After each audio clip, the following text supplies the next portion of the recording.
നിലമ്പൂർ ഉപതെരഞ്ഞെടുപ്പിന് ഇനി മണിക്കൂറുകൾ മാത്രം. NDA സ്ഥാനാർത്ഥി അഡ്വക്കേറ്റ് മോഹൻ ജോർജ് കരുളായിൽ വീടുകൾ കയറിയുള്ള നിശബ്ദ പ്രചാരണം നടത്തുകയാണ്. അരുൺ ആലത്തൂരിന്റെ റിപ്പോർട്ട്. നിലമ്പൂർ ഉപതെരഞ്ഞെടുപ്പ് നിശബ്ദ പ്രചാരണം പുരോഗമിച്ചുകൊണ്ടിരിക്കുകയാണ്. NDA സ്ഥാനാർത്ഥിയായ അഡ്വക്കേറ്റ് മോഹൻ ജോർജ് അദ്ദേഹം ഇപ്പോൾ വീടുകളൊക്കെ കയറി ഇറങ്ങിന്ന് അതിരാവിലെ മുതൽ തന്നെ ഈ പ്രചാരണം നടത്തിക്കൊണ്ടിരിക്കുന്നുണ്ട്. കാലാവസ്ഥയൊക്കെ പ്രതികൂലമാണ്. ഈ സാഹചര്യത്തിലും മുന്നോട്ട് പോവുകയാണ് നിശബ്ദ പ്രചാരണം അല്ലേ? പ്രതികൂല കാലാവസ്ഥയിൽ ഞങ്ങൾ മുന്നോട്ട് പോവുകയാണ്. കാരണം ശക്തമായ പ്രചാരണം നടത്തുകയാണ് ഇവിടെ. യാതൊരു പ്രശ്നവുമില്ല. കാലാവസ്ഥയൊന്നും ഞങ്ങൾ കണക്ക് കൂട്ടുന്നില്ല. ഞങ്ങൾ വളരെ ശക്തമായി മുന്നോട്ട് പോവുകയാണ്. എങ്ങനെയാണ് കാണുന്നത് ഈ നിശബ്ദ പ്രചാരണം? നാളെ പോസിറ്റീവായിട്ടാണ് ഞങ്ങൾ കാണുന്നത്. പ്രശ്നങ്ങളൊന്നുമില്ല.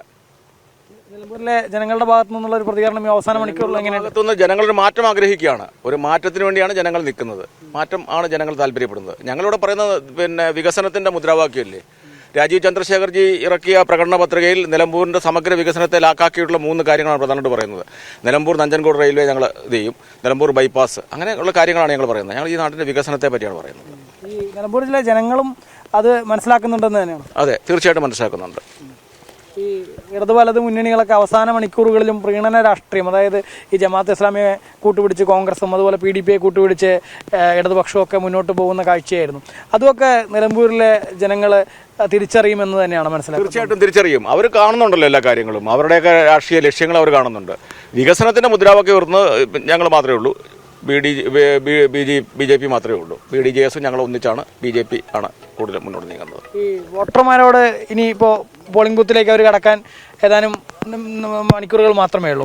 അപ്പോൾ അവരോട് എന്താണ് അവസാനമായിട്ട് പറയാനുള്ളത്? വികസനത്തിന് വേണ്ടി വോട്ട് ചെയ്യാനാണ് പറയുന്നത്. താമരയ്ക്ക് വേണ്ടി വോട്ട് ചെയ്യുക. നമ്മുടെ നാടിന്റെ വികസനത്തിന്, നരേന്ദ്രമോദിജിയുടെ കരങ്ങൾക്ക് ശക്തിയാകുവാൻ വികസനത്തിന് വേണ്ടി വോട്ട് ചെയ്യുക. അതാണ് ഞങ്ങൾക്ക് പറയാനുള്ളത്. പിന്നെ എങ്ങനെയാണ് ഒരുപാട് ഭാഗങ്ങളിൽ ഇങ്ങനെ ഇറങ്ങിയിട്ടുണ്ട് പ്രവർത്തകരും എല്ലായിടത്തും ഇറങ്ങിയിട്ടുണ്ട്. അപ്പോൾ ഞങ്ങൾ വളരെ അടുത്ത വീടുകളിലൂടെ ഞങ്ങൾ രാവിലെ പോകുന്നതുകൊണ്ട് പറ്റിയില്ല. അതുകൊണ്ട് അടുത്ത വീടുകളിൽ ഞങ്ങൾ വോട്ട് ചോദിക്കാൻ വേണ്ടി പോവുകയാണ്.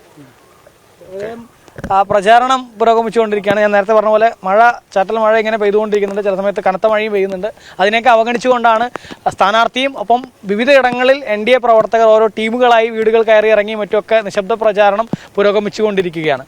PR മനൂപിനൊപ്പം അരുൺ ആലത്തൂർ, ജനം, നിലമ്പൂർ.